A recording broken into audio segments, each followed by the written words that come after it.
여러분 안녕하셨습니까? 양영태 TV의 양영태입니다. 4월 3일입니다. 나경원 씨가 요 근래 보니까 말이죠. 참 훌륭한 정치인이다라는 그런 느낌이 듭니다. 저는 뭐 나경원 씨 그렇게 훌륭한 줄 몰랐는데 이 사람이 이렇게 지나면서 보니까 훌륭함이 나타나는 분들이 있습니다. 이 나경원 씨가 이렇게 얘기했습니다. 요즘 전사의 역할을 하고 있습니다. 이재명이가 유혈사퇴 발언을 했는데 아주 고약한 발언이다 하고 공개적으로 저격을 했습니다.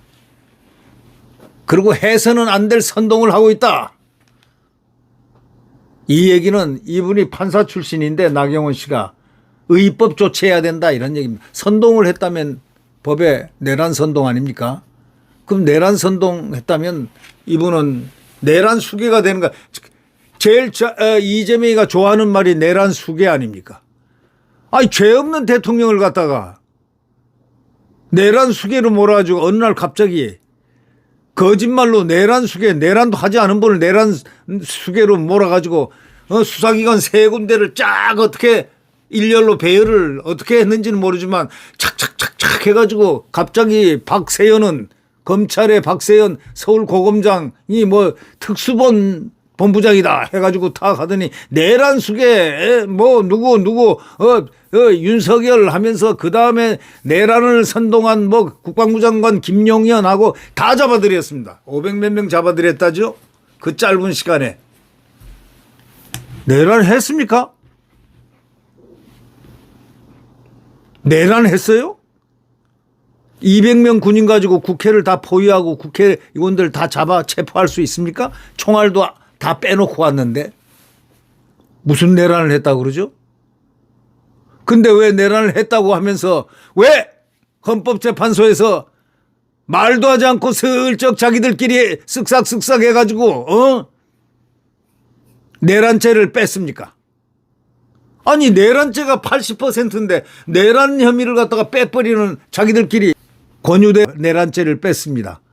권유로 그냥 내란죄를 뺐습니다. 하는 말이 육성으로 방송으로 쫙 나왔어요. 누가요? 국회 소추단이 한 사람이 녹음이 쫙 나왔다고요. 네. 육성이 나왔어요. 그러면 헌재 누군가가 내란죄를 빼라고 시킨 거예요.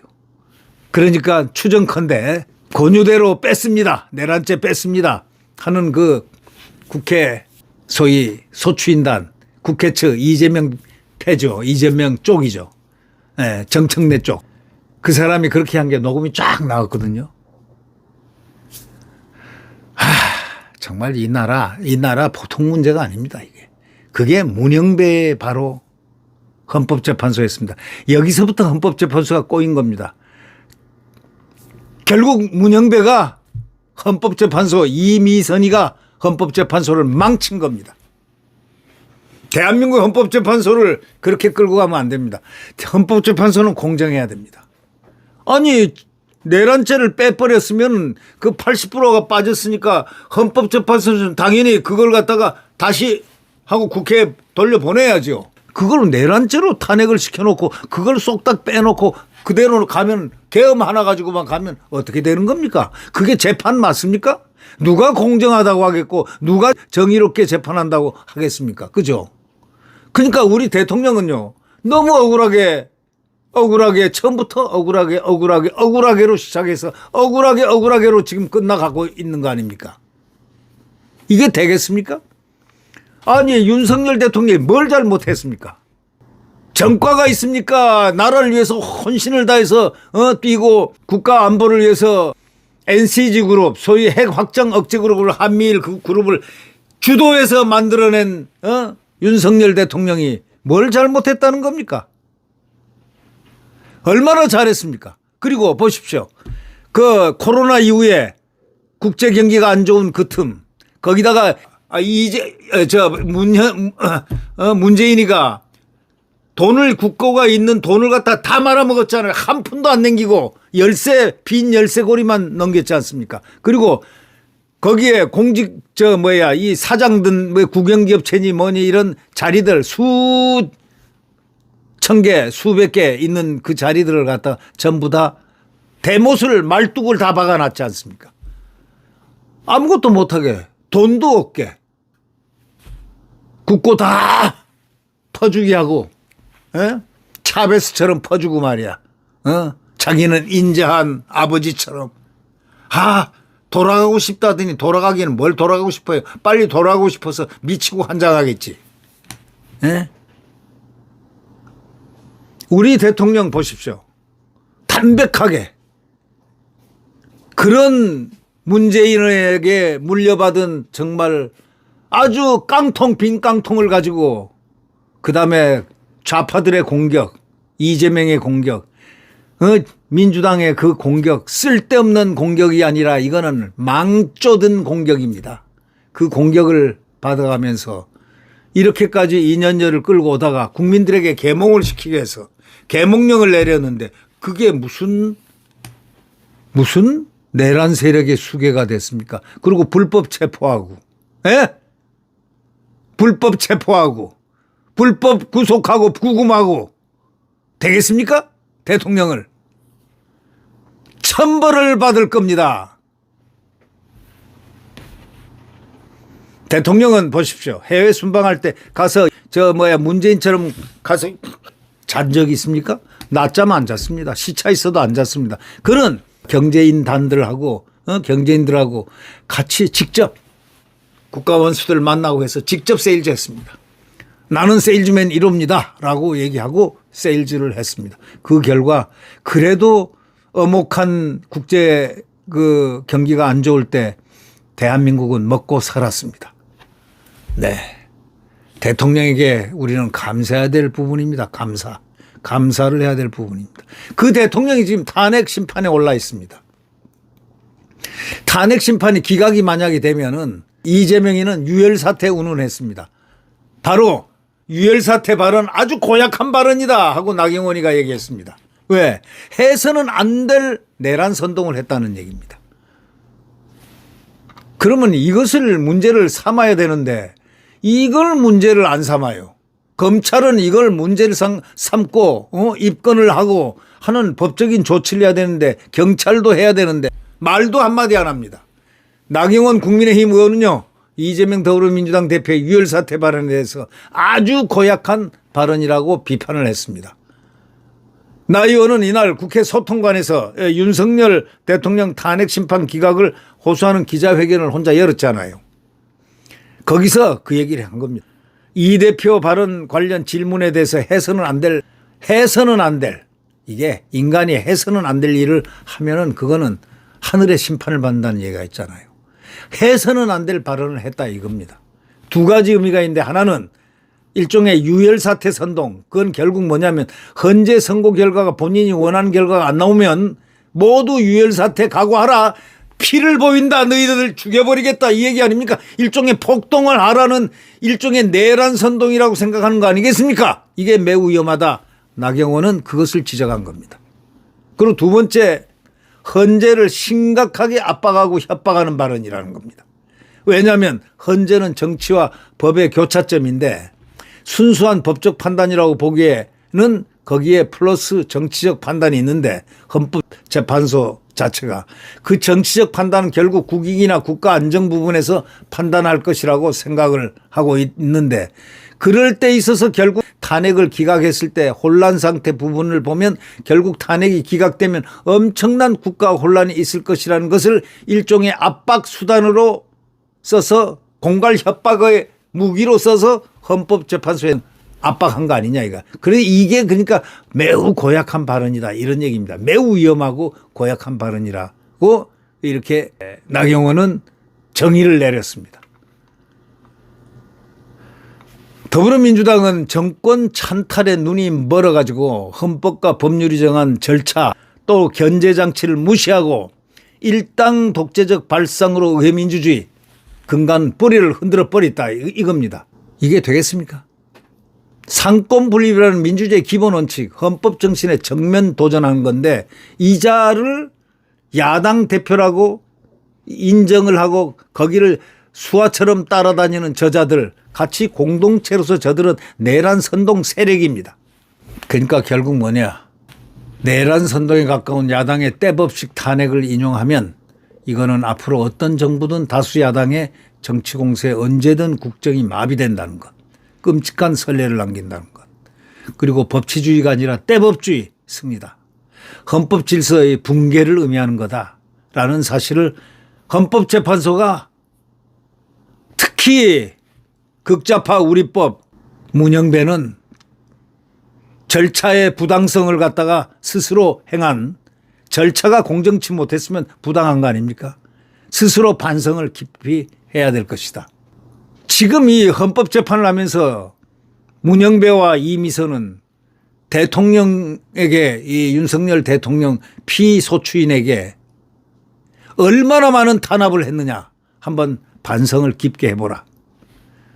정치적 탄압, 이 절차의 탄압 오죽했으면은 국가인권위원회에서 대통령에게 방어권을 왜 안 주느냐 하고 전원회의에서 방어권 주라 하고 외쳐댔겠습니까? 물론 강제조항은 아니지만 그거는 임의조항이지만 윤리적 힘이 있습니다. 더 이상 인권위에서까지 그렇게 거론했는데 인권에서 결정을 했어요. 대통령에게 왜 방어권을 주지 않느냐, 왜 방어권을 뺐느냐 이렇게 협의했다는 것, 결론을 내리고 통보를까지 했지 않느냐 이거예요. 대통령이 당연히 증인신문을 한다고 3분만 좀 달라고 하니까 헌법재판소장 직무대행 문형배 우리법 한다는 왈 안 됩니다. 대리인을 시키십시오. 조금만 시간 달라고 이렇게 안 됩니다 하고 일어서겠습니다. 재판 끝내겠습니다. 이런 사람이 헌법재판소의 직무대행 권한대행을 했다는 것. 그러면서 헌법재판을 공정한 절차를 밟지 않았다는 것. 재판에 제일 중요한 것은요. 공정한 절차입니다. 공정과 그다음에 뭐겠습니까? 중립, 정치적 중립입니다. 두 개 다 망가뜨렸습니다. 자기 마음대로 했습니다. 와 무섭대. 네? 그 양반 저승사자 같아요. 그렇게 재판을 하면 안 되는 겁니다. 당신도 4월 18일이면 나하고 똑같아져. 그렇게 하는 게 아니야. 법복을 입었을 때는 법복에 따르라는 뜻이야. 법과 법의 양심, 소위 공정과 공정한 재판. 재판의 가장 중요한 건 공정성이다 이거예요. 두 번째, 정치적 중립성이다. 그래서 저울을 딱 갖고 이제 대법원에 가면 오른손에 저울을 딱 들고 있자. DK 여신이. 균형을 딱 갖고 공정하게 하라고. 근데 이거는 저울이 이렇게 삐딱 해가지고 이재명 추로 넘어간 거야.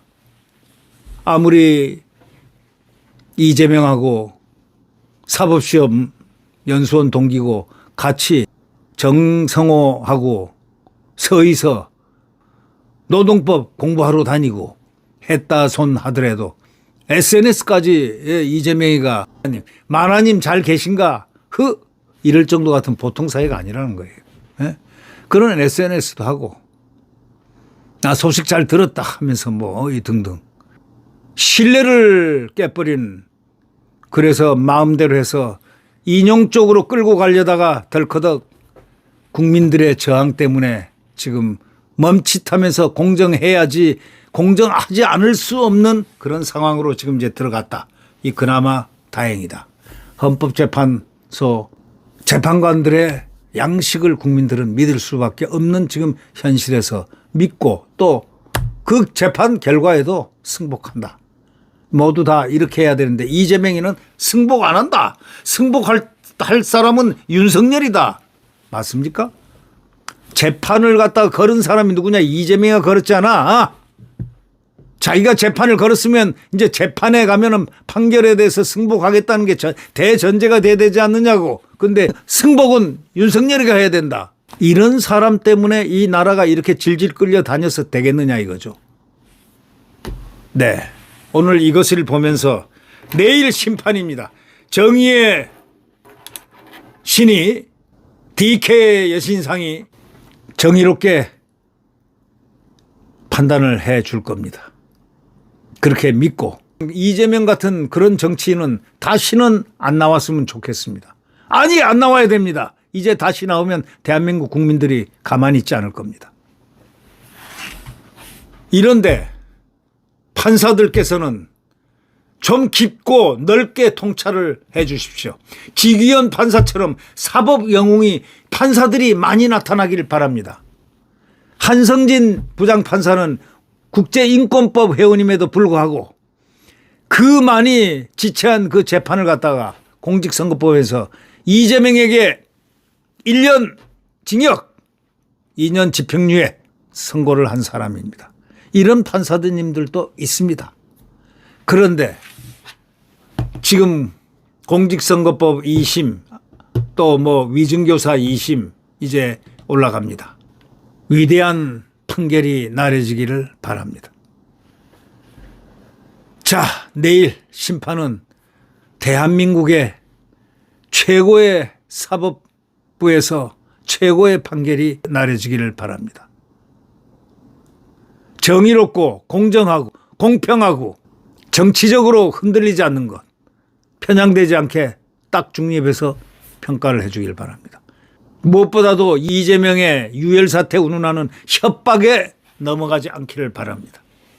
그게 나경원 씨가 얘기하는 주 이야기입니다. 또 국민들이 원하는 겁니다. 정의롭게 내일을 맞이할 우리 대한민국 국민이 되었으면 하는 바람으로 내일 기다립니다. 사람을 보십시오. 이재명과 윤석열을 보십시오. 같은 사람이라도 눈, 코, 입은 같이 있어도 생각과 사상과 애국심이 정반대 사람입니다. 윤석열 대통령, 우리의 대통령, 이 나라의 대통령입니다. 그는 가짜들에 의해서 가짜로 내란 수괴가 됐고 그래서 그 가짜를 수정받고 교정받아서 석방됐습니다. 지기현 판사에 의해서. 이제 훌륭한 판관들이 지기현 판사처럼 공정하고 정의롭고 또 균형이 딱 잡힌 정치적으로 딱 무색무취한 그러한 태도를 가지고 판결이 나려지기를 간절히 바랍니다. 네, 구독 버튼과 엄지를 눌러주시면 대단히 감사하겠습니다.